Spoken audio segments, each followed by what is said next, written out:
¿Qué tal? ¿Cómo les va? Bella noche. Bienvenidos a otra emisión del Corresponsal. En un día histórico. Hoy se definió la elección en los Estados Unidos. Elección histórica. Todas las elecciones son históricas y las de los Estados Unidos mucho más. Pero esta, singular.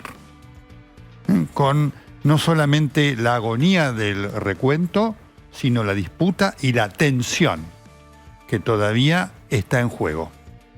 En instantes va a estar hablando el presidente electo de los Estados Unidos, Joe Robinette Biden, así es su nombre completo, y por supuesto lo vamos a tener aquí en el Corresponsal. Está ya en nuestros estudios el ex canciller de la República, Jorge Forì, y con él vamos a estar hablando del significado de este triunfo, no solamente para el interior de los Estados Unidos, sino para el mundo en general y para la República Argentina en particular. Así que este va a ser uno de los temas centrales en esta emisión extraordinaria del Corresponsal que va a ir hasta las 23, siguiendo todo el detalle no solamente del discurso, el discurso de proclamación del presidente electo de los Estados Unidos, Joe Biden, junto con su vicepresidenta, primera vez que una mujer es electa vicepresidenta en los Estados Unidos, Kamala Harris, mujer descendiente de una india y de un jamaicano. Todo esto lo vamos a estar hablando a lo largo del programa y vamos a comenzarlo, además, desarrollando el otro gran tema del día de hoy, que tiene que ver con la vacuna contra el COVID. El COVID que sigue haciendo, por supuesto, estragos en Europa y que genera preocupación en nuestro país. Hoy hubo 9.000 casos. Está llegando ya a nuestros estudios el ministro de Salud Pública de la Ciudad de Buenos Aires, Fernán Quirós. Pero además vamos a comenzar con lo que hemos prometido. Vamos a contar en el día en el cual se ha anunciado que la Argentina va a comprar aproximadamente 22 millones de dosis de la vacuna de AstraZeneca, una noticia realmente muy importante. Les prometimos, y es lo que vamos a desarrollar inmediatamente ya, la verdad, toda la verdad, documentada. Por primera vez vamos a mostrar el documento que marca claramente las críticas científicas a la vacuna rusa. Este es el compromiso que tenemos de aportarles información y documentación en pos de algo fundamental, que es la verdad. Esta es la propuesta que vamos a estar compartiendo con todos ustedes ya hoy aquí en el Corresponsal. Muy bien, vamos a comenzar entonces con el tema de la vacuna rusa. Ustedes saben que la vacuna rusa generó una enorme polémica, lo genera, ¿por qué? Primero por la forma como el presidente Vladimir Putin la presentó. En agosto, dijo Putin, Rusia registró ya su vacuna, la primera vacuna registrada. Produjo un enorme impacto, porque la lectura fue que Rusia tenía la vacuna. En aquel momento dijimos nosotros aquí, esto no es así. Rusia lo que hizo fue efectivamente registrar que estaba trabajando en un proyecto de vacuna, pero no aportó ningún documento científico claro, indiscutible, contundente, para indicar en qué fase estaba la vacuna. Dijimos entonces que había necesidad primero de conocer esos documentos y que además no iba a haber ninguna posibilidad de que Rusia tuviera una vacuna si no iba por la fase 3, si no realizaba la fase 3 de experimentación. ¿Qué es la fase 3? La fase 3 es la fase clínica en la cual se experimenta la vacuna en miles de personas. Y se lo hace además con un doble control. A un grupo de personas, un grupo de 20.000 personas, supónganse, 10.000 personas reciben la vacuna y 10.000 otras reciben un placebo. Y después se ve cuál es la evolución clínica de las personas y se hacen testeos para ver los niveles de anticuerpos que tienen esas personas. Porque obviamente, si del testeo surge que las personas que han recibido la vacuna tienen mayor cantidad de anticuerpos de buena calidad en relación a las personas que recibieron el placebo, este es un elemento de indicio de la vacuna. Ustedes saben que una vacuna debe reunir dos condiciones fundamentales: eficacia y seguridad. Eficacia para que efectivamente pueda combatir el germen, o en este caso el virus, para la cual está destinada, y seguridad para que efectivamente no produzca ningún tipo de daño mayor al que puede producir la enfermedad, o distinto. Para eso hace falta la experimentación. Y esa experimentación debe hacerse de forma tal que tenga documentación indiscutible, que sea después comunicada a través de los medios científicos correspondientes para que los organismos de control, de certificación, indiquen: esta vacuna sirve. En este caso, la Organización Mundial de la Salud, el CDC, que es el Centro para el Control de Enfermedades de los Estados Unidos, el ANMAT en nuestro país. Obviamente, una vacuna de este nivel de presencia internacional va de suyo que tiene que tener una aprobación de nivel internacional. Dicho esto, comenzamos a buscar todos en los sitios científicos cuál era la documentación existente referente a la vacuna rusa. ¿Con qué nos encontramos a lo largo de todos estos meses? Que prácticamente no había ningún tipo de documentación cierta que dijera en qué estaba la vacuna. Hasta que alguna documentación apareció, y apareció en estos días, en los cuales no sabemos por qué el gobierno argentino quedó embelesado con esta cuestión de la vacuna rusa, y entonces supimos que la secretaria de Acceso a la Salud, la viceministra de Salud de la Nación, la doctora Carla Bisotti, había viajado secretamente a Rusia. Después se dijo que el viaje no era secreto, pero en realidad el viaje fue secreto.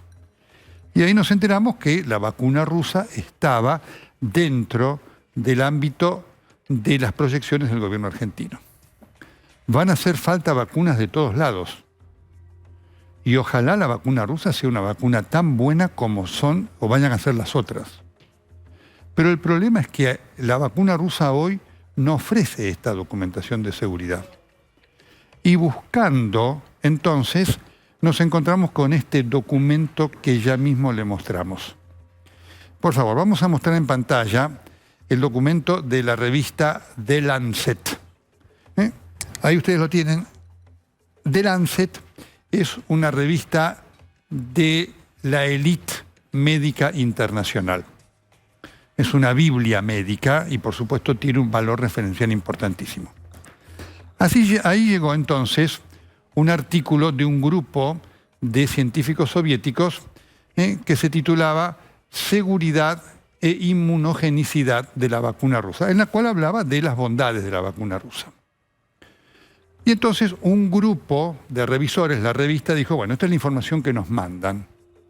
Vamos a someter este análisis a la revisión de un board especializado, encabezado por destacadísimos científicos de todo el mundo. Y este board produjo un informe lapidario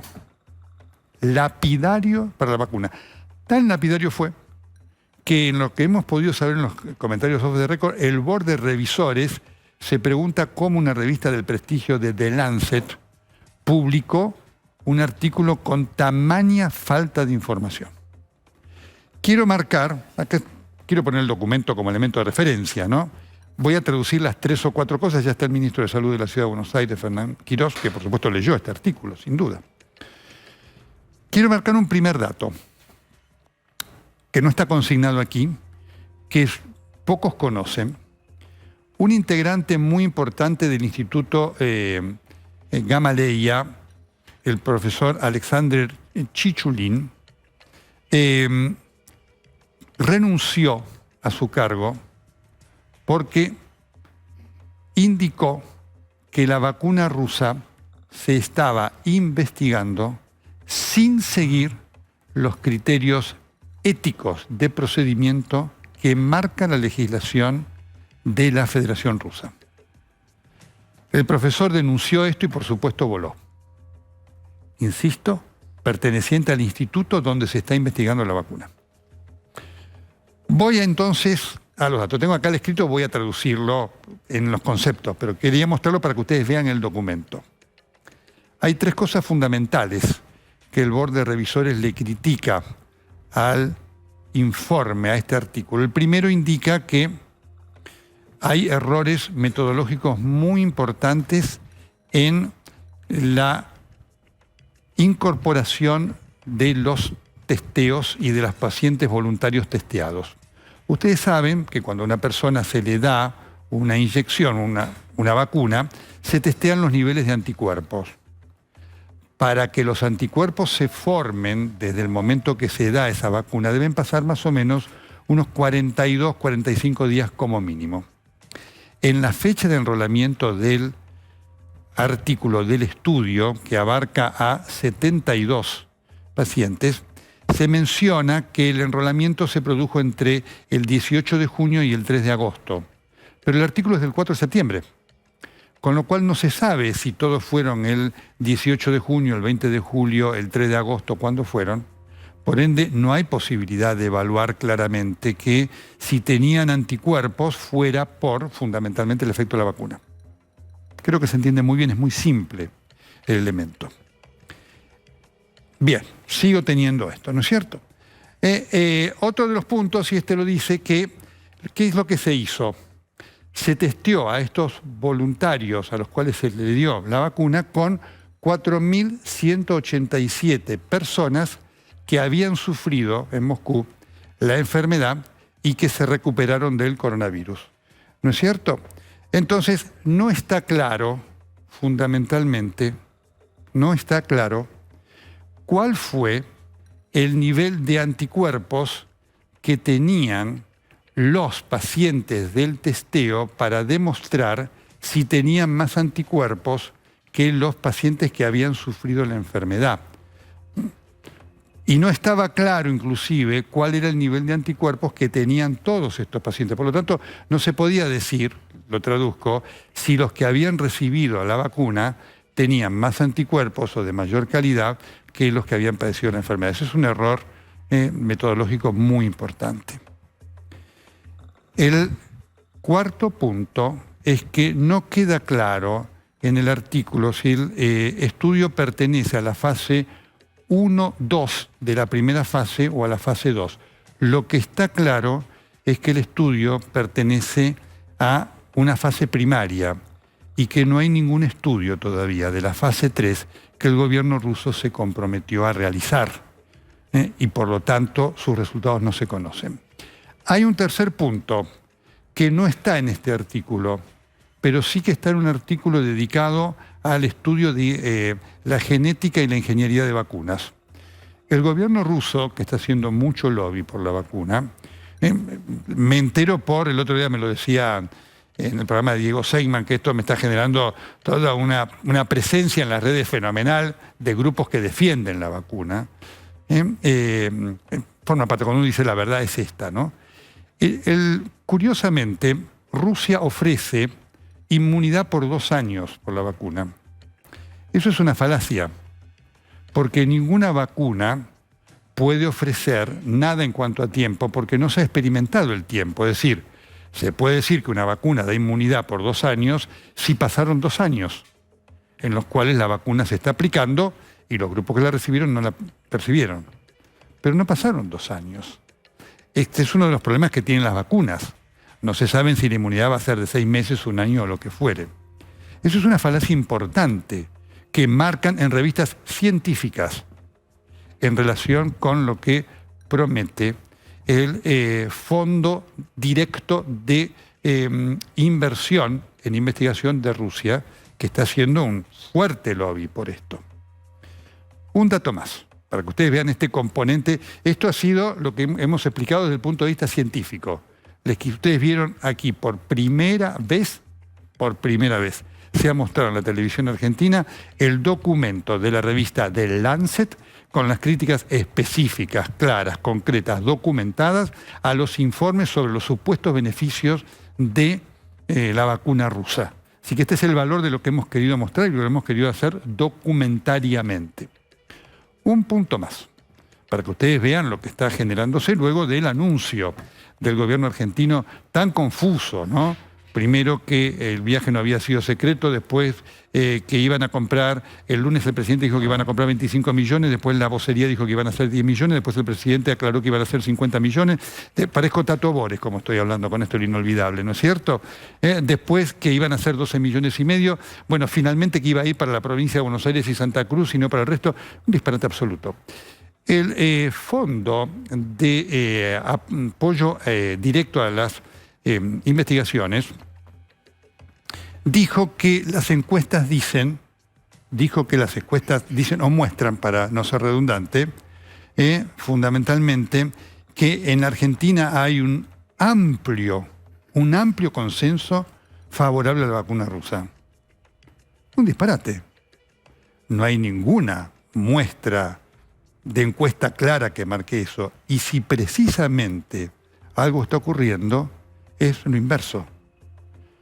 Lo que está ocurriendo es que la gente duda. Lo cual es tremendo. Porque a lo mejor, y ojalá así sea, Rusia aporta una gran vacuna como la estamos esperando de AstraZeneca, Pfizer y demás. Solo que este horrible manejo que ha hecho el gobierno ruso, la Argentina, recuerdo a Alicia Castro diciendo no se den la vacuna, está un disparate absoluto del gobierno, no ha hecho más que generar dudas y sospechas. Y hasta el día de hoy, como lo mostramos con este documento, las únicas certezas que ofrece la vacuna rusa son las dudas.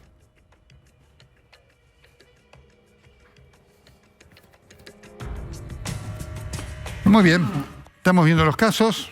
En la República Argentina hoy tuvimos 9.000 casos, 8.037 para hacer el justo cálculo. Como vemos, la distribución en todo el país con la baja que se va produciendo, sí, en el AMBA, pero con una presencia en las provincias realmente todavía importante para tenerlo muy en cuenta. Ministro Quirós, ¿cómo le va? ¿Qué tal? Buenas noches, Nelson. Gracias por invitarme. No, por favor, ¿cómo vivió todo este lío, esta confusión con la vacuna rusa que genera tanto ruido inútil, ¿no? Y peligroso? Sí, yo me quedo con esa última frase. Yo creo que es una pena que se genere tanta confusión, tanto ruido, porque para la gente siempre es importante dar un mensaje bien claro, transparente y preciso, ¿no?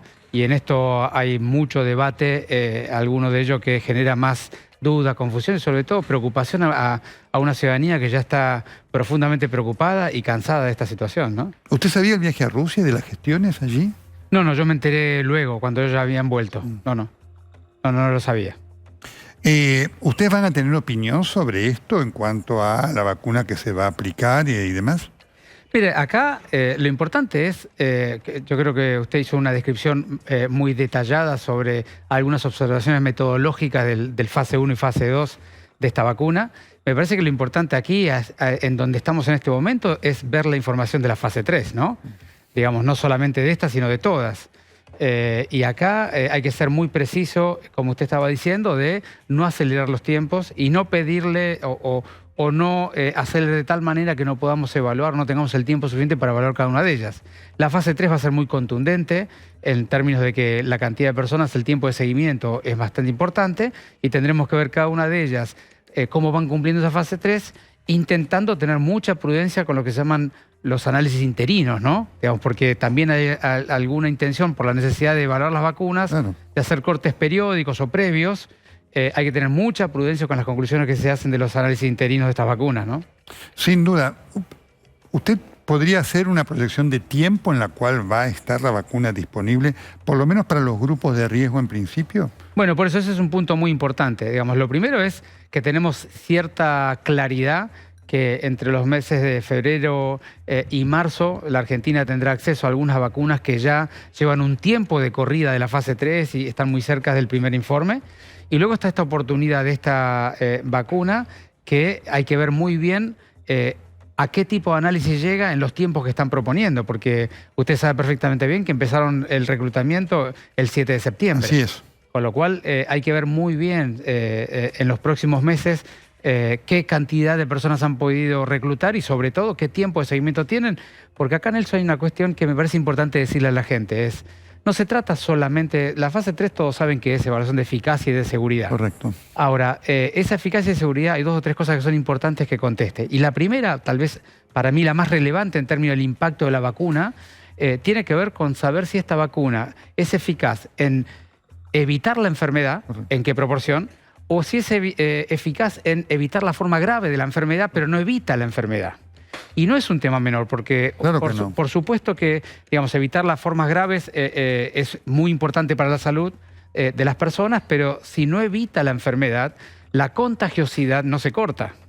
Entonces, acá hay una cuestión de si la vacuna va a servir para contener la pandemia y para cuidar a la gente, o va a servir para cuidar a los más vulnerables y la pandemia no la va a detener. Correcto. Y eso lo tienen que contestar la fase 3. Sin duda. El punto es, ninguna vacuna va a tener una fase 3 más de 3 meses, 4 meses, ¿no es cierto? ¿Con eso va a alcanzar? Esta es la pregunta, porque dependiendo de eso va a ser cómo vaya a ser nuestro próximo año en principio. Bueno, es que para mí es el punto más crítico que se discute poco en términos técnicos, y es qué tipo de análisis interinos van a recibir cada una de ellas. La fase 3 requiere 6 meses de seguimiento según la planificación. Así es. Allí, y el seguimiento es muy importante por los efectos de moderado tiempo de ocurrencia, es decir, que hay que esperar varios meses de seguimiento para saber la verdadera seguridad de la vacuna.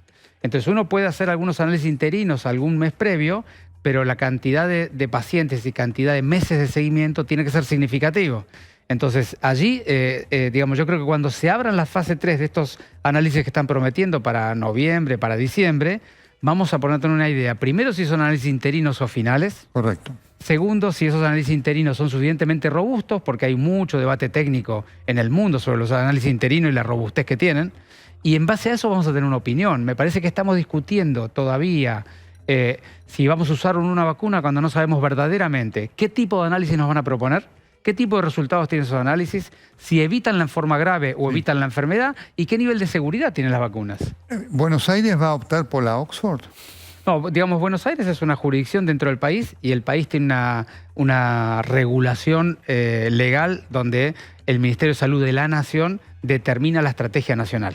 Con lo cual nosotros vamos a discutir y dialogar. El Ministerio de Salud tiene además una comisión de expertos de muy buena calidad y con mucha autonomía. Así que vamos a dialogar con todos ellos, tanto con la comisión como con las autoridades. Y seguramente, porque el equipo de Nación en eso tiene una preparación técnica muy sólida, seguramente nos vamos a poner de acuerdo en la evaluación de lo que sean las aperturas, porque luego también tienen que opinar, bueno, usted lo sabe perfectamente bien, tiene que opinar la ANMAT, que es la entidad regulatoria, que tiene los técnicos apropiados para evaluarla y tienen que emitir su opinión, ¿no? ¿Cuál es la posición en relación a la obligatoriedad o no que ha generado también este lío entre lo que un día dijo la doctora Bisotti y después el otro día me dijo a mí Ginés González García y lo que al otro día volvió a decir la doctora Bisotti?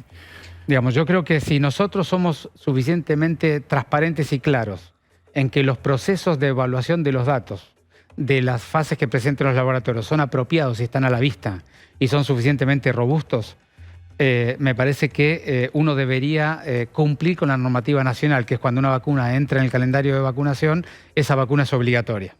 Ahora, en este caso en particular, dado la velocidad de los trabajos de investigación y que han acelerado un montón de etapas que habitualmente no se aceleran de esta manera, yo creo que esa obligatoriedad debe considerar la autonomía de las personas. Entonces, desde mi perspectiva, debe cumplir con la ley nacional, que es las vacunas que van al calendario son obligatorias, por eso son gratuitas y las compra el Estado Nacional, pero luego, a mi juicio, hay que darle total autonomía a las personas para decidir. Eso significa, no debería ser una obligatoriedad de control efectivo. Eso es lo que yo creo. Perfecto. Decir diciembre, enero, febrero, marzo no es lo mismo. No es lo mismo en cuanto a... Son 4 meses importantes en la vida de cada persona en el contexto de la pandemia. ¿Usted podría asegurar que para diciembre vamos a tener vacuna o es muy prematuro decirlo? A mí me parece que no tenemos ningún elemento de juicio para pensar que en diciembre alguno de los laboratorios va a tener una fase 3 con cierta robustez y tiempo de seguimiento para mostrarnos datos que nos dejen tranquilos. Pero es solamente una opinión externa porque no tengo los elementos de los laboratorios. Entonces yo diría, me parece un poco apresurado por los días que empezaron a reclutar pacientes. Solamente con ese dato me parece un poco apresurado, pero a lo mejor hay una apertura o hubo una inclusión muy, muy rápida los primeros días, una cantidad importante, y los resultados de la fase son claras. Yo creo que no hay que preopinar sobre estas cuestiones hasta que no nos muestren el primer análisis interino, ¿no? Si a nivel nacional hubiera obligatoriedad, ¿cada una de las jurisdicciones, la ciudad, las provincias, tienen que acatarlo automáticamente? Sí, pero yo vuelvo a repetir en este concepto de la obligatoriedad con autonomía individual, ¿no? Porque en el fondo hay muchas vacunas obligatorias que algunas personas deciden no aplicársela, pero hay normativas para obligarlos a aplicárselas, o hay trámites en donde se le pide la vacuna, como en la escuela, por ejemplo, ¿no? Por eso lo preguntaba. Claro, yo creo que en este caso en particular la Nación va a tomar la prudencia de recomendar no controlar la obligatoriedad. Yo creo que ese es un poco el diálogo y la confusión en la comunicación que tuvo Nación, y en ese sentido, por ese rumbo, me parece que es el rumbo más apropiado. En relación a esto, ¿va a tener que ver el comienzo de las clases con que puede estar la vacuna, clases con mayor normalidad, y será ese uno de los grupos prioritarios en la ciudad? A mí me parece que supeditar cuestiones de la realidad ciudadana a la aparición de la vacuna no es una estrategia apropiada. Ajá.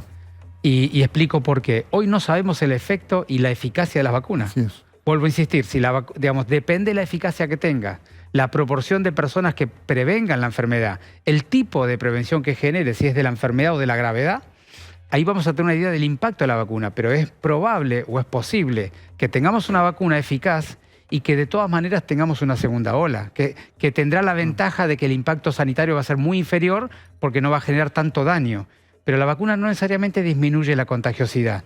Tenemos que ver muy bien los resultados de la fase 3 para poder saber eso. Ese es un punto muy importante, ministro, y de algo hablamos porque en relación a cómo planear el año que viene a la luz de, primero, la segunda ola, ¿no? A veces algunas voces dicen la segunda ola no va a llegar a la Argentina. ¿Se puede decir eso con tanta estrictez?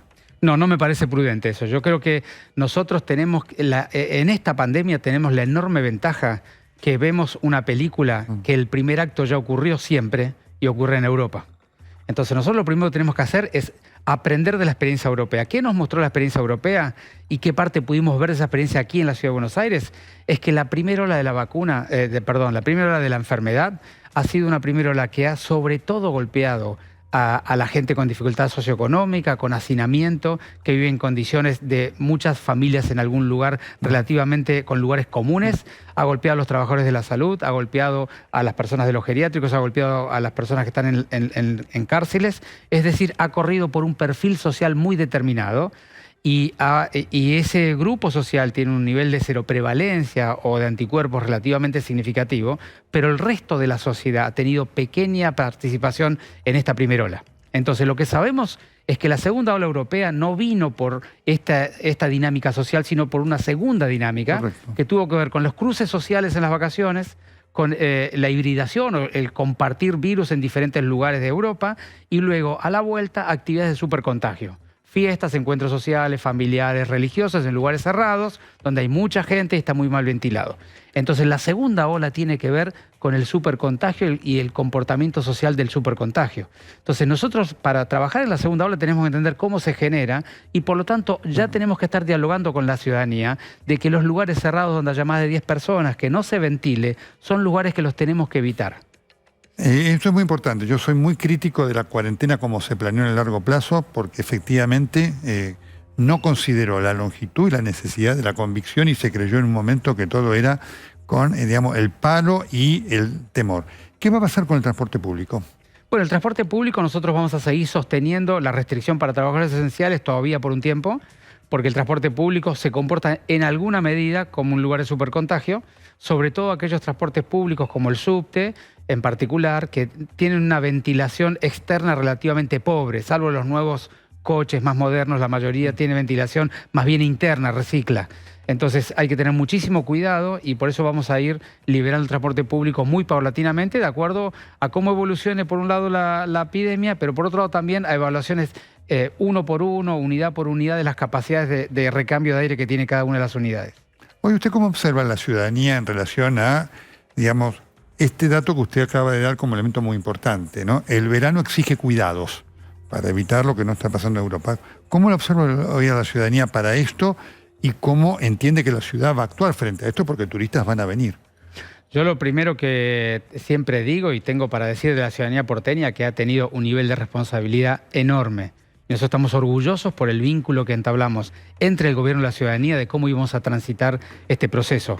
Hemos ido desandando las medidas paulatinamente, y cada una de las veces que desandamos, salvo los primeros días que siempre fueron ciertamente confusos, rápidamente la ciudadanía aprendió cómo hacerlo y a comprometerse a lo que teníamos que hacer. Ahora, dicho esto, hasta este momento, es muy importante el mensaje que les demos, porque el mensaje es, estamos terminando de transitar la primera ola, y esta es una enfermedad que recicla con la segunda ola. Tengamos o no vacunas, esa segunda ola potencialmente puede ocurrir. Lo que tenemos que hacer es mitigar o evitar esa segunda ola, y la forma de hacerlo es disfrutar de las vacaciones, hacer las cosas que cada uno tiene la voluntad de hacer, solo que con algunas medidas básicas que tenemos que sostener. Y que básicamente es todo encuentro con personas que no convivimos, sobre todo cuando hay más de 4 o 5 personas, al espacio abierto.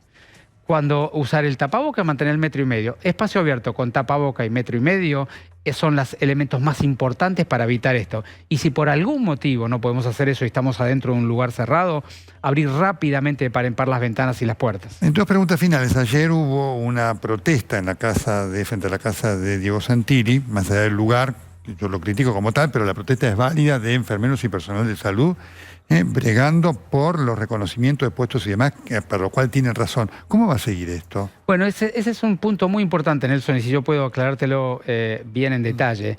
Y es, nosotros tenemos un número muy importante de enfermeros en el sistema público, cerca de 10.000, de los cuales cerca de 3.500 son licenciados, que son los únicos que podrían pasar a la carrera donde los licenciados quieren pasar. Y luego tenemos 6.500 que son profesionales y auxiliares que no podrían pasar porque no tienen las condiciones. Entonces, lo que nosotros no estamos de acuerdo es a tener a la enfermería dividida en 2 grupos y cada una de ellas en unas condiciones laborales bien diferentes. Por eso decimos, el debate sobre el ingreso económico del enfermero es súper válido, y nosotros estamos dispuestos a dar ese debate permanentemente, dialogar, acordar y transitar un camino. Lo que no estamos de acuerdo es en dividir la enfermería en 2 grupos y generar que un mismo enfermero que está en una misma sala, usted lo sabe perfectamente bien, tenga una condición y el que está en las camas de al lado tenga otra. Por eso el planteo, nosotros decimos, es dialogar sobre las condiciones laborales siempre. Ellos tienen una carrera de enfermería y de otros profesionales de la salud, no están en el escalafón general, tienen un escalafón particular. Discutir las condiciones del escalafón particular estamos siempre abiertos a hacerlo. Dividir la enfermería en 2 grupos, no estamos dispuestos a hacerlo porque nos parece que le haría mal a la enfermería y al sistema de salud. Ojalá de todas maneras esto se solucione, porque aquí queda un gran desafío, ministro, para enfermeros y para médicos también que ganan sueldos. Es decir, tanto se lo digo a usted como se lo digo al ministro de la Salud de la Nación, como está en el mundo. Es decir, esta pandemia ha demostrado que hay una deuda con la salud pública, con los profesionales de la salud de todo orden, enorme, que han sido claves para frenar esto, ¿no? Es decir, si la política no entiende esto, habrá demostrado no haber aprendido nada de esto, ¿no?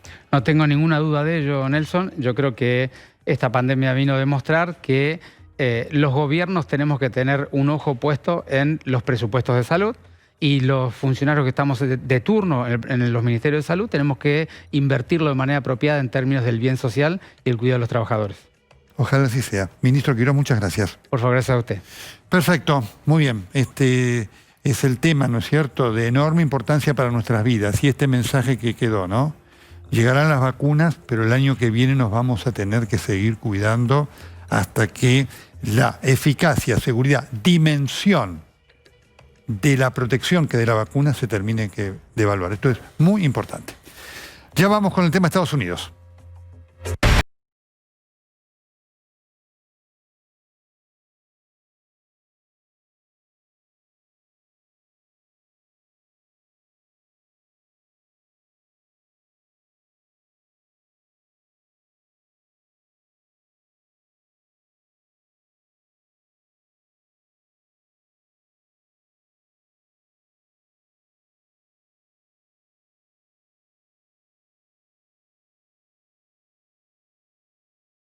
Perfecto, muy bien. Ustedes saben, ha sido hoy declarado ganador de las elecciones de los Estados Unidos Joe Robinette Biden, así es su título completo. Estamos esperando de un momento a otro el discurso desde Wilmington, Delaware, el lugar donde él vive, ha sido su sede de campaña del presidente electo. Ahí ya vamos a ir con Nieves Superbuller, que está allí además en Filadelfia, el corazón de Pensilvania, que ha sido clave, ha sido uno de los estados claves, uno de los llamados swinging states, estados pendulares, estados que cambian.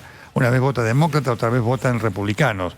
Había sido ese estado uno de los baluartes del triunfo de Donald Trump en 2016. Y hoy ha sido el trampolín que asegura el triunfo de Joe Biden. Ya vamos a estar con Nieves Uberruller. Jorge Forí, el ex canciller, ¿cómo le va? Buenas noches. Un gusto charlar un poco sobre este tema que nos ha mantenido a todos tan activos durante esta semana. ¿Le sorprendió, no el resultado en principio, sino todo el proceso que ha llevado? Trump está diciendo que no va a aceptar el resultado. ¿Todo esto le ha sorprendido? A ver, las reacciones que ha ido teniendo el todavía presidente Trump son muy acordes con su personalidad. Él siempre ha usado lo comunicacional, no siempre con un fundamento enorme en las palabras que usa. Por ejemplo, la palabra fraude que él usted usó, lo trató además. Sí, que él la usó con tanta así fuerza. Creo que era decir no me gustan tales y cuales cosas que pasan en distintos colegios electorales. Pero, digamos, esta reacción de él, además de reclamar la judicialización de los cómputos y cuáles están bien hechos y cuáles no, el manejo del voto postal, si era con el sello puesto el día antes todavía del momento del recuento, todo afín. Ahora, creo que la opinión pública mundial sorprende que en lo que se considera la primera potencia, este tipo de discusiones ocurran o este tipo de incertezas se produzcan. Alguien el otro día un poco jocosamente decía que Trump se parecía a muchos presidentes latinoamericanos. Sí, claro. Entonces, digamos, el concepto global es Estados Unidos no debiera latinoamericanizarse. Pero al mismo tiempo creo que hay que aceptar que hay una nueva forma de hacer política. El presidente Trump ha gerenciado enormes temas de gran sensibilidad a través de Twitter. Y el Twitter además es condensatorio, cortito. Claro, sí. Y dice, pero ¿cómo puede anunciar una medida de esta envergadura o de este tema por Twitter? Bueno, pero es el tiempo en el que vivimos. Entonces se han producido manifestaciones y nos llama ahora la atención el hecho de percibir visualmente la grieta, la discusión entre dos Estados Unidos, pero que esos dos Estados Unidos venían como de alguna forma conformándose. Claro, correcto. Y en la votación del 2016 fue de algún modo el registro de que existía una América, la que nosotros llamamos la América Central, de los Estados Unidos centrales, los no conocidos, que tenían mucho tipo de carencias y que no encontraban una voz. Ese es un tema clave, ya vamos a estar hablando a lo largo de toda esta noche. Me voy ya a Filadelfia, allí en el corazón de Pensilvania. Está Nieves Uberruller con un trabajo sensacional durante todos estos días. Pensilvania ha sido el estado clave que lo está llevando y lo ha consagrado a Biden, presidente electo. ¿Qué tal, Nieves? ¿Cómo están las cosas allí? Hola Nelson, buenas noches. Y aquí las cosas están militarizadas, como podemos ver detrás mío, está la Guardia Nacional activada. Es muy triste este contraste, por un lado muchos seguidores de Joe Biden y demócratas festejando, y la verdad es que mucha gente festejando también por una sensación de alivio tras una semana de suspenso, una semana tensa, en vilo, sin saber quién sería el próximo presidente de los Estados Unidos. ¿Pero por qué está la Guardia Militar? Debido a las acusaciones del presidente Trump, que está acusando fraude, está acusando que los demócratas le están arrebatando y robando esta elección. Y por eso sabemos que los grupos paramilitares que lo apoyan están preparados para salir a la calle. Entonces, la verdad es que la ciudad se está preparando con las fuerzas de seguridad necesarias. Es impactante escuchar esto, Nieves, porque el otro día además vos nos mostraste un video de lo que había pasado allí a las puertas de un colegio electoral en Nevada, con también gente armada y demás, que allí lo que quería no era que se parara de contar, sino que se siguiera contando. Esta exhibición de esta violencia es algo que no se había visto nunca, ¿eh? No, y la realidad es que hasta que el presidente Trump no conceda la elección, sus seguidores no creo que se calmen, no creo que se callen. Hay realmente mucho enojo, porque las acusaciones de fraude son graves. Pero me parece, bueno, pueden escuchar los ruidos, la verdad que está en vilo la ciudad, está tenso el ambiente. Más allá de que hay mucho festejo, está tenso porque hay miedo de que haya violencia, como ya ocurrió este verano, por ejemplo, en Wisconsin, cuando un chico armado de 17 años se presentó en Kenosha y mató a 2 personas de un grupo paramilitar, también un chico que pertenecía a un grupo paramilitar. Ha sucedido este verano, no es que es algo que no pasó, pasó hace muy poco tiempo, entonces por eso se están preparando para lo peor. pero la realidad es que hasta que el presidente no conceda es muy difícil que se calmen las aguas y él no le gusta perder a nada. De hecho, no le gustó tampoco perder el voto popular contra Hillary Clinton en la elección del 2016, que la perdió por 3 millones de votos al voto popular, no el colegio electoral. Y por eso él también acusó fraude y dijo que esos eran 3 millones de votos ilegales y también acusó fraude. Entonces, sí, son acusaciones graves, no es una nimiedad, son acusaciones que dañan la confianza misma en el sistema democrático. Sí, claro, es decir, todos los votos que no son de él son fraude, es una cosa realmente increíble en cuanto a lo rudimentario y elemental. Ahora, es muy fuerte también lo que viene diciendo el hijo, ¿no? Donald Trump Jr., que está haciendo una incitación a la violencia que es realmente remarcable, Nieves, ¿no? Absolutamente. De hecho, se sabe que se evaporaron sus posibilidades de quedarse en la Casa Blanca. Él estuvo todo el día haciendo llamadas con diferentes abogados y expertos en ley para ver si había alguna manera de quedarse en la Casa Blanca con estas causas legales que lleva a cabo, que la realidad es que son desestimadas por distintos jueces federales. Y se sabe que es su hijo y su hija, pero principalmente su hijo Donald Jr., que le dicen que no dé el brazo a torcer, que redoble la apuesta y que lleve adelante estas batallas legales, que lo único que hacen es no permitir que el país pueda comenzar a reconstruirse y a reconciliarse. Estamos en medio de una pandemia, de una crisis económica. Ayer hubo récord de casos de contagios de coronavirus, arriba de 130.000 casos, y este país no puede empezar a avanzar y a dar un paso adelante debido a que seguimos en un purgatorio, en un limbo, sin que un presidente conceda, no quiere dejar la Casa Blanca, es algo que no ha sucedido nunca en la historia de este país. Perfecto, ya vamos a volver contigo, Nieves, a la espera del discurso que se anuncia para dentro de instantes del presidente electo de los Estados Unidos, Joe Robinette Biden. Nos vamos a un baluarte del, como dicen en Miami, del trumpismo, allí en la Florida, en Miami-Dade. Está Marcos Álvarez. Marco, ¿cómo estamos? Bella noche. Hola Nelson, bella noche. Te digo que si un plato volador bajara aquí sin saber nada de lo que ha pasado hoy, pensaría que este es el bando ganador, porque aquí nadie acepta la victoria de Joe Biden. Aquí todos están esperando una decisión de la Corte Suprema de Justicia que lo confirme o que confirme la reelección del presidente Donald Trump, porque básicamente ese es el mensaje que baja de su líder, y hasta que su líder no conceda la derrota, el trumpismo de Miami está en estado de alerta y movilización. Hoy están aquí, llevan más de 6 horas, Nelson, y ya están programando volver a estar mañana a la misma hora y seguir así durante los días hasta que finalmente llegue vía la Corte Suprema de Justicia lo que no obtuvieron en las urnas. Un dato que está revelando la cadena Fox, ya es importante porque ustedes saben la proximidad que tiene esta cadena con el entorno del presidente, es que Trump concedería la victoria a Biden. Atención, Nelson, Trump concedería la victoria a Biden siempre que se dé o siempre que se pueda confirmar que a través de la vía judicial no va a poder lograr dar vuelta a esta elección.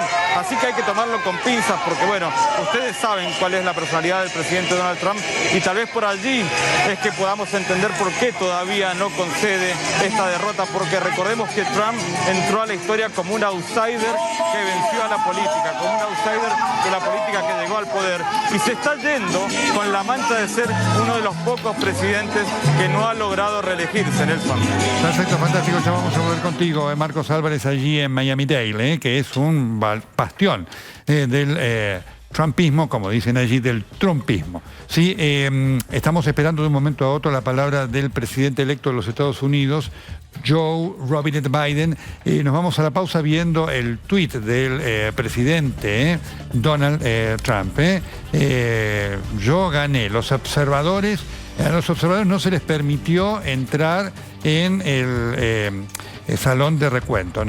Gané la elección, obtuve 71 millones de votos legales, malas cosas sucedieron, las cuales nuestros observadores no pudieron ver. Es increíble, si no la pudieron ver, cómo saben que ocurrieron, ¿no? Nunca sucedió antes que millones de votos mandados por mail fueran enviados a gente que nunca pidió por ellos. Esto es lo que dice Donald Trump en su desesperado intento por ver cómo evita el resultado. La pausa, ya seguimos en esta emisión extraordinaria del Corresponsal. Está el ex canciller de la República, Jorge Fori, lo conoció a Donald Trump, además sabe muy bien quién es Joe Biden. Con él vamos a estar esperando el discurso del presidente electo, el primero que está aguardando no solamente los Estados Unidos, sino el mundo. Ya volvemos. Estamos yendo hasta las 11 de la noche. Estamos a la espera del primer discurso, que podríamos denominar discurso de proclamación, del presidente electo de los Estados Unidos, Joe Robinette Biden, el 46º presidente de los Estados Unidos en esta elección dramática que está generando además este enojo, esta furia del presidente Donald Trump, que no acepta el resultado y promete judicializarlo aún más de lo que intentó fallidamente ya judicializarlo, porque hay que recordar que varios jueces en Georgia, en Wisconsin, en Michigan, le dijeron que no a los reclamos porque no había ninguna evidencia de estas denuncias de fraude que está realizando el presidente. Vamos a ver, le pido a la producción si ya lo tenemos mientras esperamos al presidente electo, y lo quiero compartir con Nieves. También está con nosotros el ex canciller de la República, Jorge Fori. Algo que sucedió hoy a la tarde, ya conocido este resultado, con un periodista de la cadena CNN, que refleja lo que se vive, la realidad de estos Estados Unidos, sobre la cual va a tener que trabajar fuertemente Joe Biden, que dijo: voy a gobernar para los que me votaron y para los que no. Por favor, vamos al aire con este video que es impactante. Well, it's easier to be a parent this morning. It's easier to be a dad.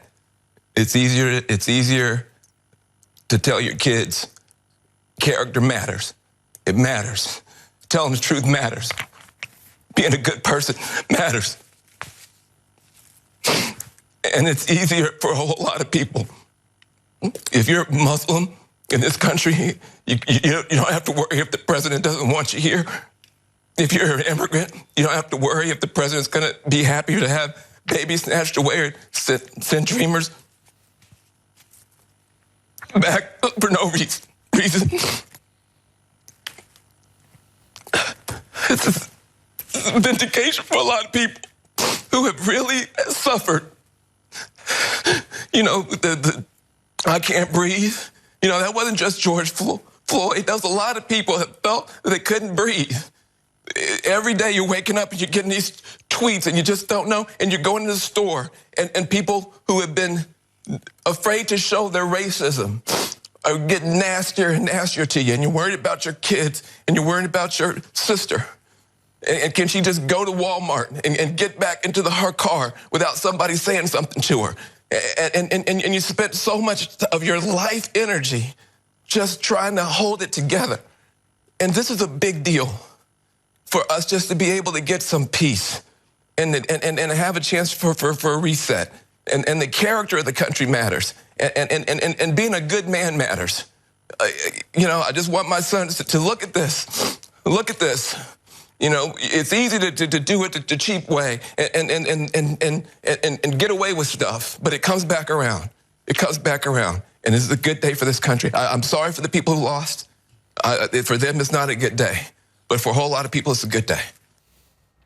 Bueno, impactante. Nieves, impactante este video que se ha viralizado, por supuesto, ¿no? Con este periodista tan conocido de la CNN, con esta, yo diría, esta situación emocional que da idea de todo lo que se ha vivido allí durante todo este tiempo y de lo que hay que superar de aquí en más, ¿no?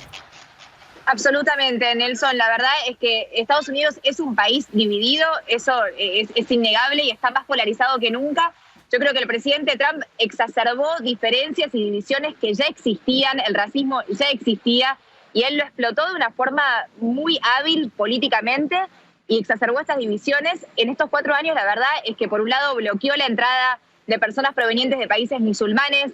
En el 2017 hubo una marcha de supremacistas blancos con muertes, hubo en Charlottesville y el presidente Trump dijo, había gente muy fina de ambos lados, que de los que estaban en contra de los supremacistas blancos y de los nazis, dijo que eran también ambos lados eran muy finos. Por ejemplo, dijo que los mexicanos eran racistas, que eran criminales, que eran violadores, que eran... fue un gobierno difícil para las minorías durante estos 4 años. Es una realidad que lo puedo decir de haber estado en la calle y poder hablar. Mismo este verano del hemisferio norte para los afroamericanos fue muy difícil. No fue solamente George Floyd, Breonna Taylor, fueron muchos casos y no sintieron que se condenó por parte del gobierno. Creo que el presidente, al hacer este tipo de comentarios, lo que hacía era permitir, darle licencia a las personas racistas quizás a poder hacerlo, porque si lo hace el presidente de los Estados Unidos, quiere decir que puede hacerlo cualquiera. Y en este sentido yo entiendo lo que está diciendo Van, y la verdad es que uno puede ver también la emoción que sienten los afroamericanos con la elección de Kamala Harris como vicepresidenta. Es algo realmente histórico que una mujer descendiente de padre jamaiquino y madre y afroamericano y madre india que llegue a ser vicepresidenta es simbólicamente muy fuerte, porque les dice a todos los hombres y mujeres afroamericanos o minorías étnicas, ustedes también pueden llegar, y también es un tema de género, no solamente lo habíamos visto con Obama, pero ahora también una mujer. Creo que en ese sentido es muy revolucionario todo lo que está sucediendo en esta elección. No, sin duda. Hay que recordar que el antecedente de Kamala Harris, una senadora por California muy importante, de mucho carácter, había sido en el año 1984 Geraldine Ferraro, que se había postulado como primer candidata mujer a vicepresidenta en la fórmula con el presidente Walter Mondale, o el vicepresidente de aquel momento que perdió con el presidente Ronald Reagan. Perfecto, Nieves, impecable. Queríamos compartir este momento contigo, porque además vos a Van Johnson lo conocés de tu trabajo allí en Nueva York permanentemente. Vamos a continuar en esta cobertura. Estamos esperando de un momento a otro. Esta imagen es allí de la gente que está esperando el discurso de proclamación del presidente Joe Robinette Biden. Insisto, ha sido elegido en el día de hoy después de que se confirmaron los resultados en el estadio de Pennsylvania, uno de los estados clave que habían sido clave para la victoria de Donald Trump en 2016. Y ustedes ven allí la alegría de la gente con las banderas tanto de los Estados Unidos como con el color azul, que es el color de los demócratas, ¿sí? Así que estamos a minutos de esta aparición de Biden, que tuvo discursos muy significativos, El miércoles a las 3 de la mañana, cuando estábamos ya en la parte final de la transmisión extraordinaria que hicimos aquí en TN con Carolina Moroso, con Marina Biuso, con la producción de Mariana Montero, apareció Biden en un momento en el cual los números que se conocían oficialmente estaban siendo adversos, fundamentalmente en 2 estados clave, sobre los cuales había mucha expectativa de los demócratas, sobre el estado de Florida y sobre el estado de Ohio. Y apareció Biden y dijo algo muy concreto, reviviendo las esperanzas. Estaba allí Nieves Uberrule, que fue la única periodista de Argentina. TN fue el único medio que estuvo allí, en el lugar donde hablaba Biden, y dijo, estamos muy cómodos como estamos en Wisconsin y en Michigan. Y allí dio la idea de que efectivamente estaba empezando la campaña de Biden a tener los resultados de los votos por correo, que eran muy importantes. ¿Por qué eran importantes los votos por correo? ¿Y por qué sabíamos todos, mucho más obviamente la campaña de Biden y también de Trump, que eran votos de Biden? Porque Biden durante la campaña, como fue un observante estricto de las medidas de aislamiento, se sabía que como muestra política los votantes de Trump, visto esta actitud desafiante que tuvo Trump durante toda la pandemia y la cuarentena de no respetar el barbijo y demás, iban a ir al lugar de elección, de votación, que era lo que había pedido Trump. Así que por eso ese dato, que tuvo un enorme valor, permitió saber qué era lo que estaba pasando con una cantidad récord de personas que votaron por correo en forma anticipada. Sí, así que este era uno de los temas clave que estaba allí en el centro de la discusión. Y ya quiero compartir una inquietud con el embajador Faury a la luz de todo esto, porque mientras esperamos que hable el presidente electo de los Estados Unidos, la pregunta que siempre surge es, ¿y esto le cambia algo a la Argentina? A ver, como usted ha visto, ha habido varias escuelas de pensamiento acerca de cómo va a impactar esto en Argentina. Yo creo que los Estados Unidos tiene, primero que nada, horizontes estratégicos relevantes, y estos horizontes estratégicos de primer nivel están todavía en un eje de discusión de la geopolítica o de la visión del mundo que sigue siendo este-oeste. Así como en este nuevo siglo sigue siendo este-oeste, pero ahora en el oeste está en el este está Estados Unidos y hacia el oeste está todo el Asia-Pacífico. Está China, está India, están todos los tigres asiáticos, los países, digamos, llamemos del ASEAN, está Japón, Pánico, la Latinoamérica, es México y hasta México. Y después empieza a suavizarse. Por lo tanto, aunque no estamos en el horizonte prioritario, van a esperar respuestas razonables de nuestra parte. Argentina está en un proceso negociador de su, correcto. de su endeudamiento, Así ya es. lo ha hecho prácticamente con todos los teléfonos. Electo de los Estados Unidos. Vamos a ir a una pausa. Ya seguimos en esta transmisión extraordinaria del corresponsal con todos nuestros enviados distribuidos a lo largo del territorio de los Estados Unidos, que hoy, por supuesto, es centro de la noticia en todo el mundo, con este día histórico en el cual se ha elegido un nuevo presidente. En su nombre, Joe Robinette Biden. Seguimos. Muy bien, emisión extraordinaria del corresponsal en este día. Paraíso fiscal, además que está allí en el corredor este de los Estados Unidos, Nueva York, Pensilvania, Wilmington, Delaware, y después viene Maryland y Washington, ¿sí? Así que esta es la caravana de fanáticos, de acólitos de Joe Biden, que están esperando la llegada del presidente electo para dar su primer discurso casi de proclamación.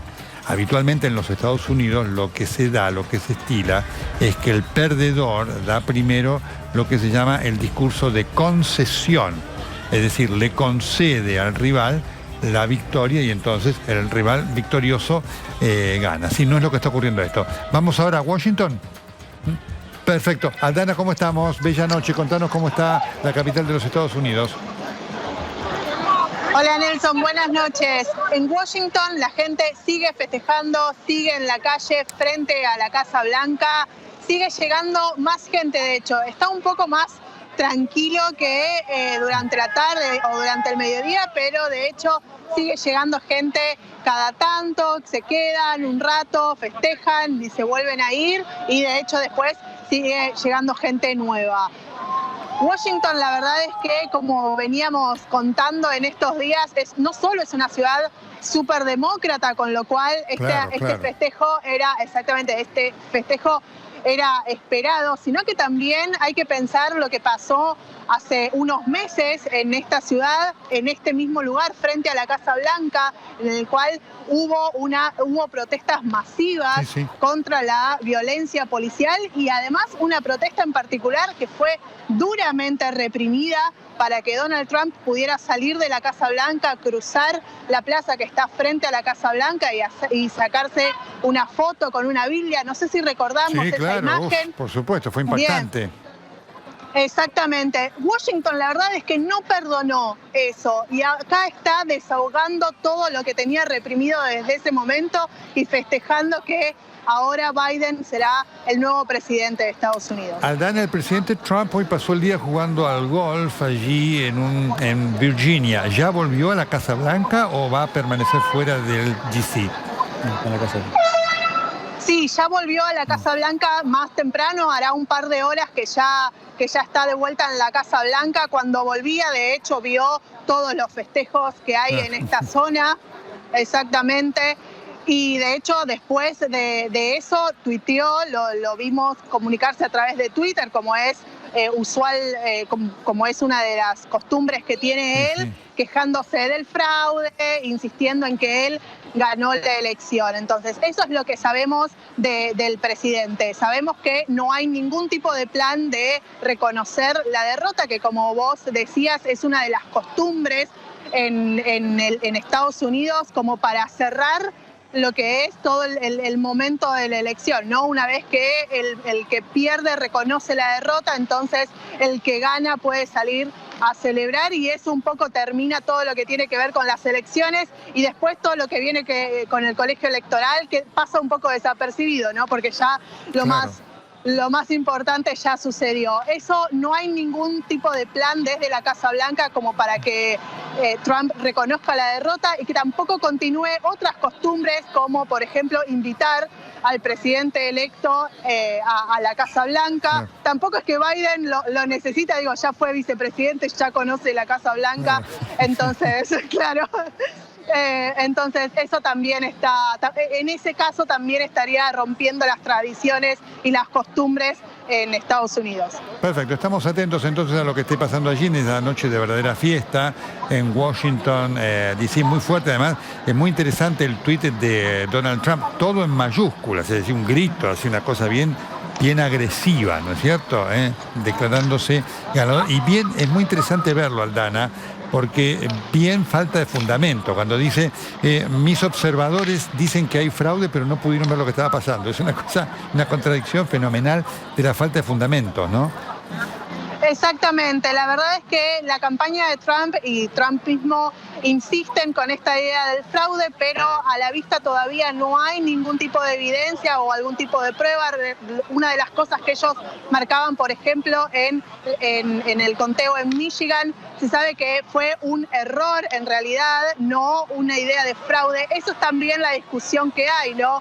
Si los problemas que hubo fueron por algo intencionado o fue realmente un error que hubo en el conteo, y eso no se está discutiendo. Así que es exactamente lo que tuiteó Trump, que también insiste con que él ganó con 71 millones de votos legales, e insiste que hay votos que fueron emitidos de forma ilegal, que eso tampoco está demostrado. Perfecto, Aldana, estamos con atención siguiendo tu estupenda cobertura allí en Washington, D.C., a las puertas de la Casa Blanca. Mientras tanto, en el otro cuadro estamos viendo lo que está pasando en Wilmington, Delaware. Está llegando cada vez más gente a la caravana del presidente Joe Robinette Biden, esperando su discurso. Hay que destacar que esta era la tercera vez que Biden se presentaba a la carrera presidencial. Ustedes saben que la vida de Biden estuvo muy atacada, lamentablemente, por problemas, tragedias personales. Siendo muy joven, Biden es un hombre, estábamos hablando con el embajador Farid, de casi 40 años de carrera política, ¿no es cierto? Y 36 años en el Senado, impresionante, ¿no? Fue uno de los senadores más jóvenes de los Estados Unidos, con 29 años ingresó, y al poco tiempo fallecieron su primera esposa y una hija. El primer intento presidencial lo hizo Biden en 1998, ¿sí?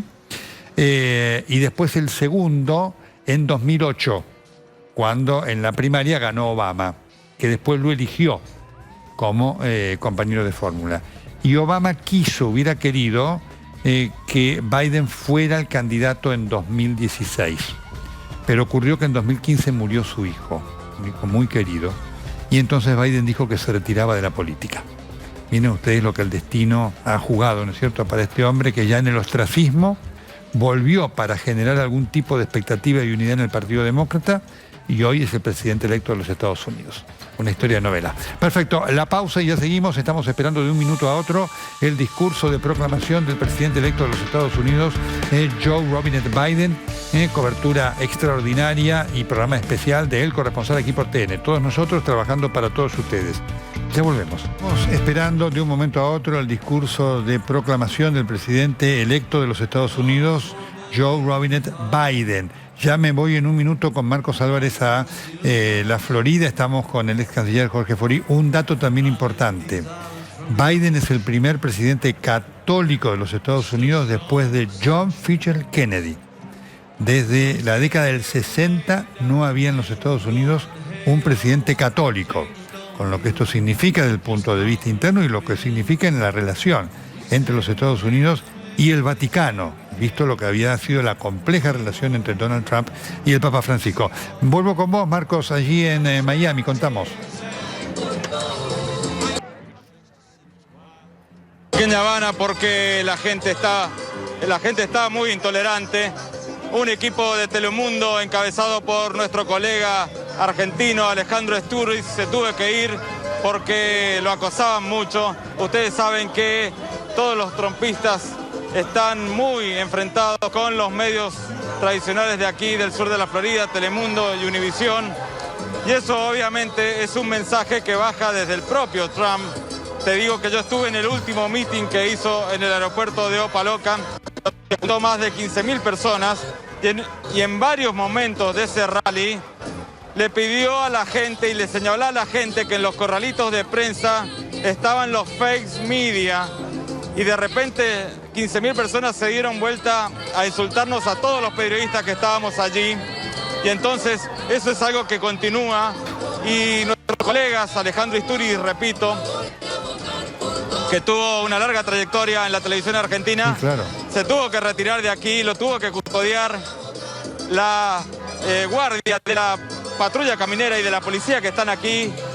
Hubo algunos golpes de puño que volaron. También hay 2 periodistas que habían venido de New York a cubrir aquí y se tuvieron que ir. Nosotros estábamos cubriendo allí, tampoco nos dejaban trabajar muy cómodos. Y digo que en este momento somos los únicos que estamos aquí, así que sigue aquí la tensa calma, esperando lo que ellos creen que va a llegar, una decisión de la Corte Suprema, ¿no? Bueno, son hechos repudiables, realmente repudiables. Como así también fue muy polémico, ¿no? Muy polémica la decisión de la autoridad de las cadenas de sacarlo del aire al presidente Trump cuando estaba dando ese malísimo discurso que dio en la Casa Blanca, pero una decisión muy, muy polémica que ha generado mucha discusión y en lo personal mío mucha crítica, ¿no? Realmente perfecto. Repudiables estos hechos de violencia contra los periodistas, algo que Trump lamentablemente ha estimulado. Estamos siguiendo con mucha atención entonces, Marco, lo que vos nos estás contando allí a la espera de del discurso, de la proclamación del presidente electo de los Estados Unidos, Joe Robinette Biden. ¿Cómo ve el tema Venezuela? A ver, en el tema Venezuela yo creo que va a haber una mirada más calma desde la óptica del gobierno demócrata, calma en el sentido de cómo son las manifestaciones, que en el caso de Trump eran muy marcadas, si bien nunca hizo nada definitivo, pero sus declaraciones eran fuertes. Estuvo solamente el tema de las limitaciones que ponía para el accionar de empresas que tuvieran que ver con las empresas que operaban sobre Venezuela, una especie de cerco a Venezuela, una Venezuela con enormes problemas económicos propios y generados por su ineficiencia. No está claro que vayan a promover ningún mecanismo de diálogo más específico o que reactiven algún otro dentro de la región. Tanto la OEA como el Grupo de Lima han trabajado con operadores que tenían siempre desde el gobierno de Trump seguían con atención. Pero la mirada de ellos no es tampoco la del primer momento, y ahí va a surgir el hecho de que Venezuela no es democracia, violaciones de derechos humanos, el informe de la señora Bachelet, Naciones Unidas, y ahora lo que ha activado, y que es muy relevante, la Corte Penal Internacional, cuando ha dicho, sí señores, aquí hay materia de crímenes de lesa humanidad. Y eso no es un dato menor, porque esa justicia es como siempre. Nadie le presta atención, pero sigue, y un día produce un resultado. Las perspectivas de lo que vaya a ser el nuevo gobierno del presidente electo de los Estados Unidos, Joe Robinette Biden. Vamos a la tanda, estamos esperando el discurso del presidente. Ahí está, Kamala Harris. Ahí está, acaba de aparecer Kamala Harris. Así que ahí seguramente, seguramente va a aparecer Biden. Ahí la vemos, la primera mujer vicepresidenta electa de los Estados Unidos, Kamala Harris, hija de una madre india, de ascendencia india, y de un padre procedente de Jamaica. Una historia fenomenal, senadora por California. Ahí está la gente en su delirio. Es impresionante la multitud que se ha juntado allí en el pequeño estado de Wilmington, Delaware. Va a hablar Kamala Harris, el primer discurso de la primera mujer vicepresidenta de los Estados Unidos. Buenas noches. Eso es inusual. Buenas noches. Buenas noches. Good evening. Thank you. Buenas Thank noches you. y Good gracias. evening. Gracias y buenas noches. So, thank you. Good evening. Muy bien, gracias y buenas noches. Congressman John Lewis. El congresista John Lewis, antes de fallecer, escribió: la democracia no es un estado, sino un acto.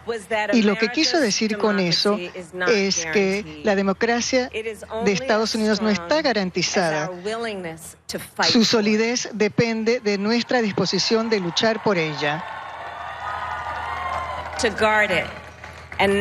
de protegerla y de nunca darla por sentado, y de proteger nuestra democracia. Pero eso lleva lucha, requiere sacrificio. Pero también es algo que nos da alegría y también produce el progreso, porque nosotros, el pueblo, tenemos el poder de construir un mejor futuro.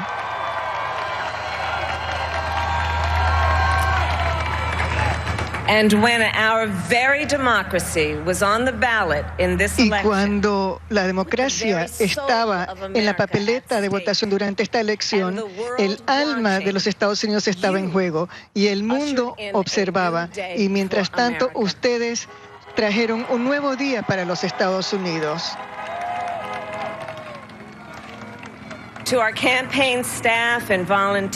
Al personal y voluntarios de la campaña, este equipo extraordinario, muchísimas gracias por llevar a más personas que nunca hacia el proceso democrático. Y por hacer que esta victoria fuera posible, a los que trabajaron en los centros de votación, los funcionarios electorales en todo el país, que han trabajado de manera incesante para asegurarse de que se cuenten todos los votos. Nuestro país les debe una deuda de agradecimiento. Ustedes han protegido la integridad de nuestra democracia.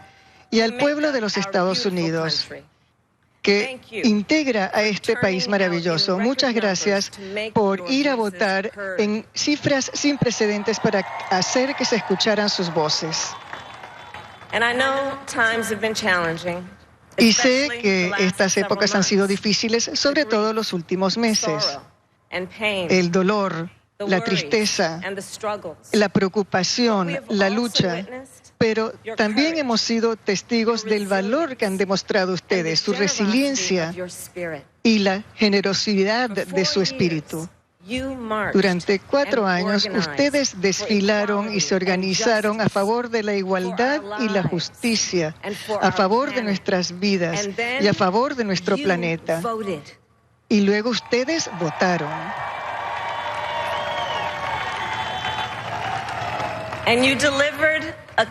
Y ustedes transmitieron un mensaje muy claro. Ustedes escogieron la esperanza, la unidad, la decencia, la ciencia y sí también la verdad.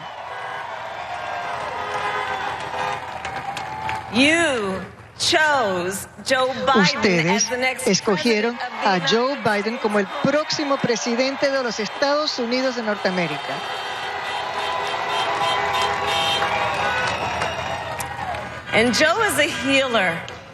Y Joe es alguien que ayuda a las personas, que las une. Es una mano constante, una persona cuya propia experiencia y pérdida le da un sentido de propósito que nos ayudará como país a volver a asumir nuestro propio sentido de propósito. Un hombre con un gran corazón que ama totalmente. Es ese amor por Jill, su esposa, que será una primera dama maravillosa. Es su amor por sus hijos, por sus nietos, por toda la familia Biden.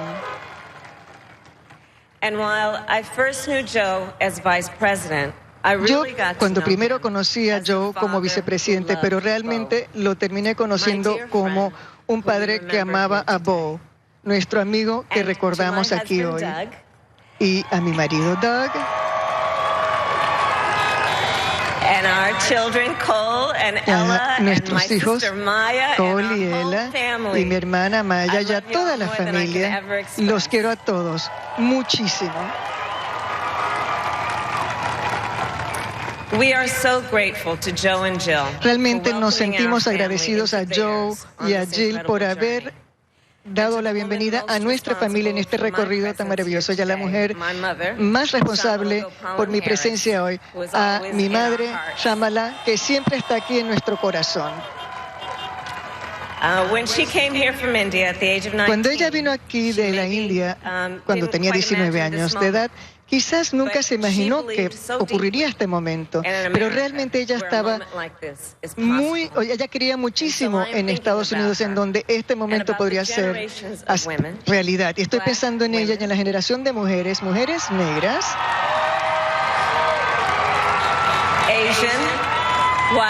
asiáticas, blancas, latinas, mujeres autóctonas, que en la historia de nuestro país han abierto el camino para que ocurra este momento. Mujeres que lucharon y sacrificaron tanto por la igualdad y por la libertad y por la justicia para todos, incluidas las mujeres negras, que con demasiada frecuencia son dejadas de lado, pero con frecuencia constituyen la columna vertebral de nuestra democracia.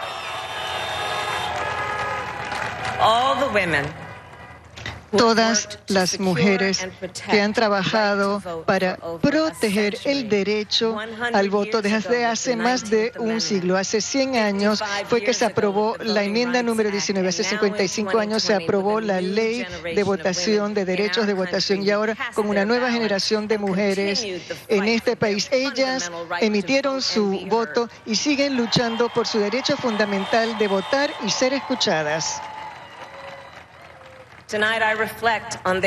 Esta noche reflexiono acerca de su lucha, su decisión y la solidez de su visión de ver lo que puede hacerse sin la carga de lo que ha ocurrido ya. Y estoy yo sobre sus hombros. Y este es testamento a la personalidad de Joe, que tuvo la osadía de romper una de las barreras más considerables que existen en este país y escoger a una mujer como su vicepresidenta.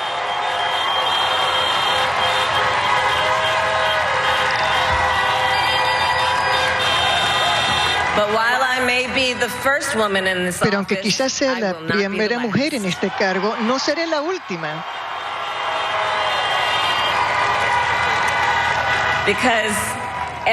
Porque todas las niñas que están viendo lo que está ocurriendo hoy, ven que este es un país de posibilidades. Y a los niños de nuestro país, independientemente de su género, nuestro país les ha transmitido un mensaje bien claro.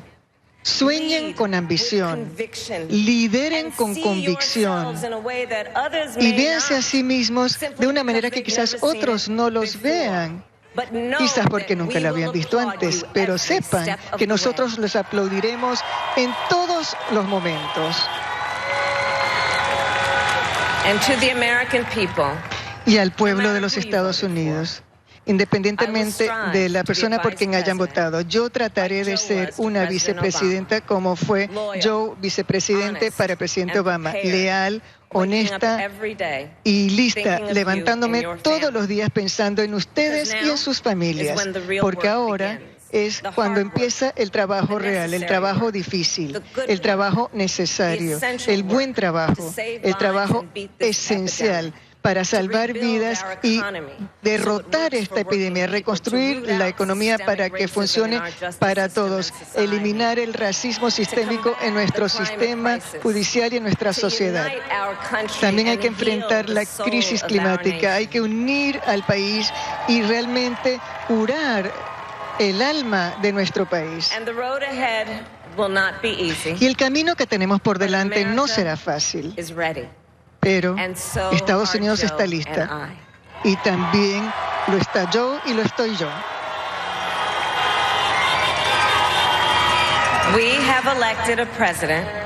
Hemos elegido a un presidente que representa lo mejor de nosotros, un líder que el mundo respetará y que nuestros niños admirarán, un comandante en jefe que respetará nuestras tropas y protegerá a nuestro país, un presidente para todos los estadounidenses.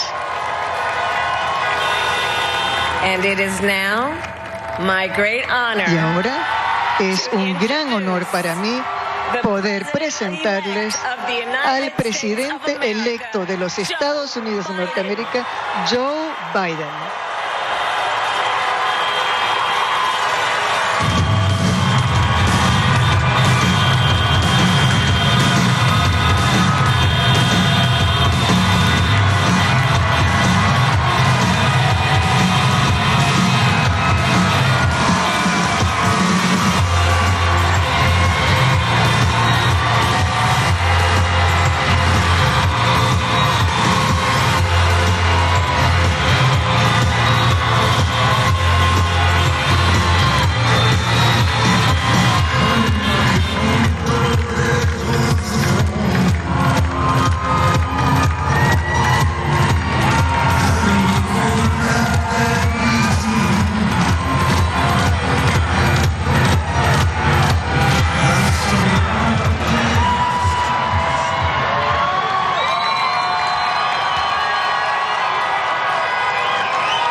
Hola, mis conciudadanos norteamericanos y los ciudadanos del estado de Delaware, quienes me sacaron a bailar. Veo a mi amigo, el senador Tom Carter, allá. El senador Coons también se encuentra. Es Ruth Ann la que veo, y la ex gobernadora Ruth Ann, y lo más importante, mi cuñada y mi hermana Valerie.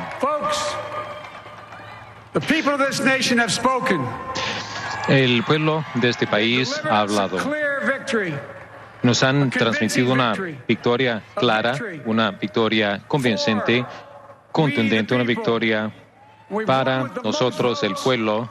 Nosotros hemos ganado con el mayor número de votos jamás sufragados, 74 millones de sufragios. Debo confesar que me sorprendió a mí esta noche. Estamos viendo por todo este país, en todas las ciudades, en todas partes del país, en todas partes del mundo, una expresión de alegría, de esperanza, de fe renovada en el mañana, un día mejor. Y yo me siento humilde por la confianza que ustedes han depositado en mí. Yo me comprometo a ser un presidente que busque no dividir, sino unificar, que no vea estados azules y rojos, que solo vea Estados Unidos. Y voy a empeñarme con todo mi corazón y confianza para granjearme la confianza de todo el pueblo. Y yo creo que de eso se trata Estados Unidos. Se trata de la gente, y esto es de lo que se trata y de lo que se tratará mi gobierno. Yo busqué ocupar ese cargo para restaurar el alma de Estados Unidos, para reconstruir la columna vertebral de ese país, la clase media, y para que Estados Unidos sea nuevamente respetado en todas partes del mundo. Unirnos aquí en casa es el honor de mi vida, que tantos millones de norteamericanos han optado por esa visión, y ahora la labor de volver real esa visión es la tarea, es el cometido de nuestros tiempos. Como he dicho muchas veces antes, yo soy el marido de Jill, y yo no estaría aquí si no fuera por el amor de ella y el apoyo incansable de ella, de Jill, y de mi hijo Hunter, mi hija Ashley, y todos mis nietos y sus esposos o cónyuges y toda mi familia. Ellos son mi corazón Jill es una madre militar, educadora, que ha dedicado su vida a la educación, pero enseñar no es lo único que hace, es quién ella es. Para los educadores estadounidenses, los docentes en este país, hoy es un gran día para todos ustedes. Van a tener a una docente en la Casa Blanca y Jill va a ser una primera dama excelente. Me siento tanto orgullo por ella.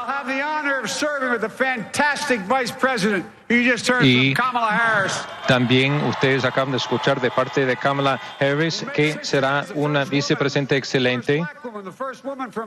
La primera mujer, la primera negra de ascendencia del sudeste asiático, hija de inmigrantes que jamás ha sido electo en este país.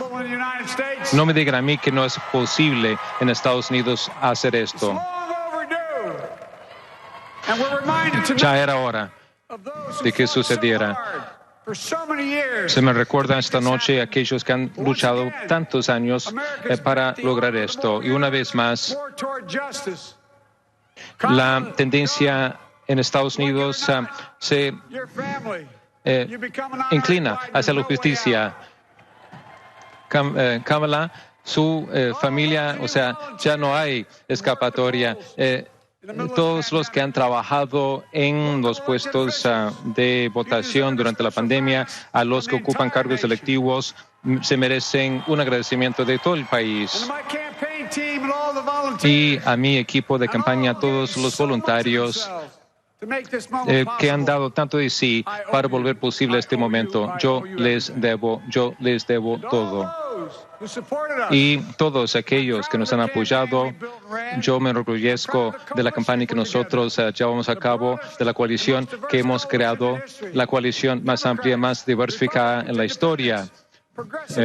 Demócratas, republicanos independientes, moderados, conservadores, jóvenes, urbanos, rurales, transgénero, asiáticos, latinos, gays, latinoamericanos, pueblos originarios. En esos momentos en que esta campaña estaba en su punto más bajo, la comunidad afroamericana se levantó nuevamente y apoyó a Estados Unidos. Siempre me han cuidado la espalda y yo les cuido la espalda a ustedes. Yo le dije desde el principio, yo quería representar o que esta campaña representara y a Estados Unidos lo hemos hecho. Ahora quiero que el gobierno también se vea y represente a Estados Unidos y todos ustedes que han votado por el presidente Trump. Entiendo muy bien su decepción esta noche. Yo he perdido un par de campañas yo mismo, pero vamos a darnos una oportunidad los unos a los otros. Es hora de poner la retórica dura, de bajar un poco la temperatura, de vernos nuevamente, de escucharnos nuevamente los unos a los otros y para avanzar tenemos que dejar de tratar a nuestros oponentes como enemigos. No son enemigos, son ciudadanos estadounidenses, son estadounidenses. La Biblia nos dice que para todo hay una temporada, una estación, una época para construir, para sembrar y una época para sanar, para curar. Estamos en un momento de sanar aquí en Estados Unidos. Ahora esta campaña ha terminado. ¿Cuál es la voluntad del pueblo? ¿Cuál es nuestro mandato? Yo creo que es esto. Los estadounidenses nos han pedido que nosotros pongamos en acción las fuerzas de ciencia, de esperanza, de la justicia. Son las grandes batallas en nuestro tiempo, la batalla para controlar el virus, para construir la prosperidad, para darle seguro o salud al pueblo y para acabar con el racismo sistémico en ese país. Y la batalla que estamos librando es por salvar nuestro planeta controlando el clima. Una batalla por restaurar la decencia, defender la democracia, darle a todo el mundo en ese país una oportunidad justa. Es lo único que la gente pide, es una oportunidad justa. Gente, nuestro trabajo empieza tratando de controlar la COVID. No podemos restaurar la vitalidad de la economía y aprovechar los momentos más preciosos de la vida durante las graduaciones, las bodas, los momentos importantes. No podemos disfrutar de nada de eso hasta que no controlemos la COVID. El lunes voy a reunir a un grupo de científicos, expertos como asesores para la transición, para ayudar a convertir el plan Biden en un plan de acción que va a empezar el 1 de enero del 2021. Ese plan se va a construir, se va a levantar sobre ciencia sólida, construida de compasión. No voy a escatimar esfuerzo alguno, ni tampoco escatimar compromiso para revertir la pandemia. Yo soy demócrata orgulloso, pero voy a gobernar como presidente de Estados Unidos. Voy a empeñarme, trabajar tan duro para aquellos que no votaron por mí, cuanto lucharé por aquellos que votaron por mí. Esa época de satanización en Estados Unidos, vamos a dejarlo atrás, aquí y ahora.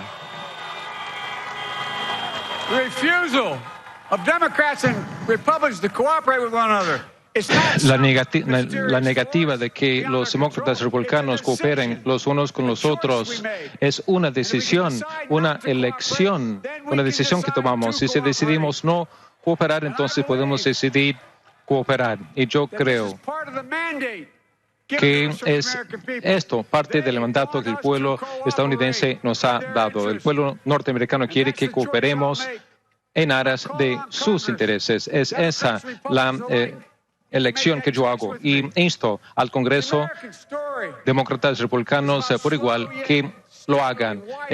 La historia de Estados Unidos es la historia de ir ensanchando las oportunidades en Estados Unidos paulatinamente.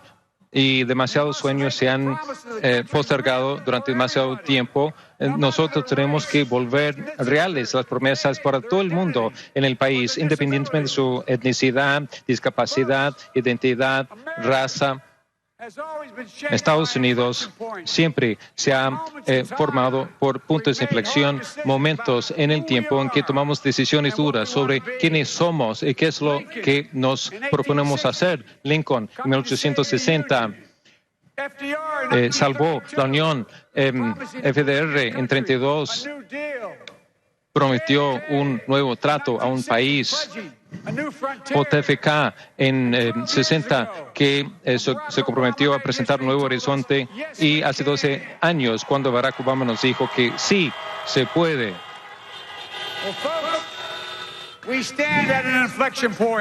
Nosotros nos encontramos en una coyuntura, un punto de inflexión. Tenemos la oportunidad de vencer la desesperanza, de construir un país de prosperidad y propósito. Podemos hacerlo, lo sé. Hace mucho tiempo que he hablado sobre la batalla por el alma de Estados Unidos. Nosotros debemos restaurar el alma de Estados Unidos. Nuestro país se ha formado por la batalla constante entre los ángeles, nuestros mejores ángeles, y los impulsos más oscuros.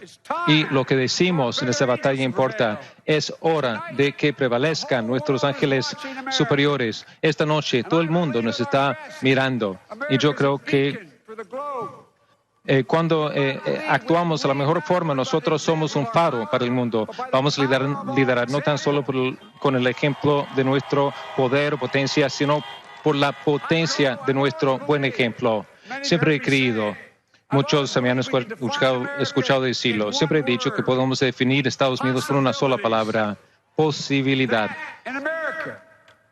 Eso en Estados Unidos, o sea, a todos se les debe de dar la oportunidad de avanzar tan lejos cuanto sus sueños puedan llevarlos. Yo creo en la posibilidad de ese país. Siempre estamos mirando hacia el futuro, hacia un país más libre y más justo, hacia un país que pague con dignidad los puestos de trabajo, que cure enfermedades como el cáncer de Alzheimer, un país que nunca deje a nadie atrás, un país que nunca se desiste, que nunca se doblega. Siempre ha sido una apuesta mal apostar en contra de Estados Unidos. Somos personas buenas. Estados Unidos, América, nunca ha habido nada que no fuéramos capaces de hacer cuando lo hicimos juntos. Fíjate, en los últimos días de la campaña empecé a pensar en un himno que significa mucho para mí, para mi familia, para mi hijo Bo, que capta la fe que me sostiene, y yo creo que es la misma fe que sostiene al pueblo norteamericano. Y ojalá esto les pueda dar reconforto a los 230,000 norteamericanos que han fallecido y las familias de estas personas que han fallecido debido al virus. Y es así, el himno. Y Él lo levantará.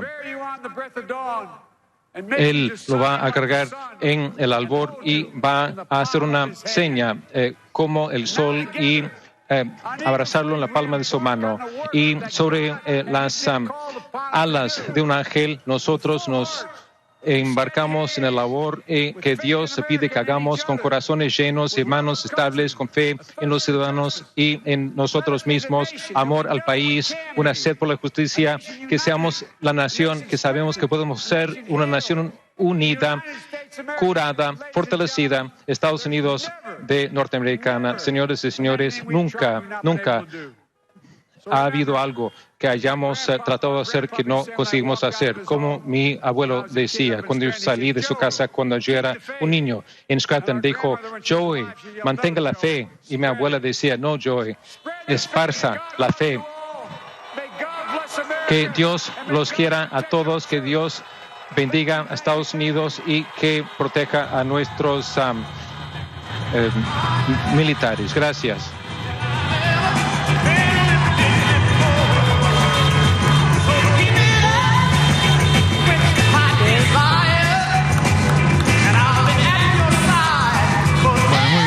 Primer discurso de proclamación del presidente electo de los Estados Unidos, Joe Robinette Biden, precedido por el discurso de Kamala Harris, la vicepresidenta electa, primera mujer electa como vicepresidenta en los Estados Unidos. Ahí estamos viendo el abrazo de Biden con su esposa, el elemento de quien habló, la profesora, la docente, dijo va a haber una docente en la Casa Blanca, docentes, alégrense por esto, y con un discurso muy claro, lo estábamos siguiendo acá con el embajador Jorge Forín, muy claro en cuanto a marcar la unidad. Tal vez la palabra más importante, lamentablemente la traducción era mala, se perdió, la dijo desde ese punto de vista Kamala Harris cuando dijo Joe Biden es un sanador, ¿no? Y esto dijo, vengo a sanar aquí las heridas de los Estados Unidos, marcando 2 o 3 puntos ya del programa, ¿no? Dijo el tema del medio ambiente, tema muy claro. Dio un dato muy importante, dijo, me voy a reunir con los expertos para establecer un plan de acción a partir del 1 de enero, es decir, él asume el 2021, ¿no? Así que para que ustedes nos demos cuenta, es un plan contra la pandemia para que haya acá protección absolutamente para todos. Dijo, lamentablemente todavía no podemos celebrar fiestas, casamientos y demás. Por supuesto, el tema del trabajo, fundamentalmente, mientras seguimos viendo allí, ahí está Kamala Harris con su esposo, un abogado muy importante. Allí están en esta celebración, estamos siguiendo por el corresponsal. Las primeras imágenes que se tienen ya y la primera palabra ustedes escucharon del presidente electo de los Estados Unidos, Joe Robinette Biden, y de la primera mujer electa vicepresidenta de los Estados Unidos. Un momento histórico para los Estados Unidos y para el mundo.